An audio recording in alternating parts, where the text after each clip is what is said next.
ঈদের দিন আসলে আপনি আপনার ওয়াইফকে মাস্ট একটা বিগ অ্যামাউন্টের সালামি দিবেন। অনেক স্বামী আছে দেখবেন সবার বেলায় তার পকেট ভর্তি টাকা বের হয়, আর বইয়ের বেলা আসলে স্বামী হারকিপটা হয়ে যায়। এরকম স্বামী আছে না নাই?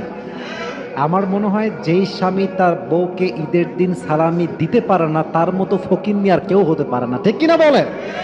অনেক স্বামী আছে দেখবেন 200 টাকা 500 টাকা সালামি দেয়। আমার মনে হয় যে ঈদের দিন প্রত্যেকটা স্ত্রীর জন্য সর্বনিম্ন ঈদ সালামি হওয়া দরকার 1000 টাকা, ঠিক না?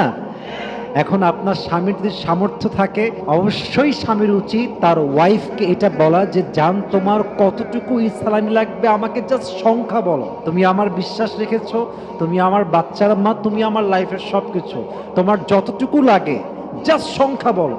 তোমার যা লাগবে আমার সামর্থ্য অনুযায়ী আমি অবশ্যই দেওয়ার চেষ্টা করব, ঠিক কিনা বলে? আল্লাহ প্রত্যেকটা স্বামীকে আমল করার তৌফিক দান করুক। পড়েন সবাই।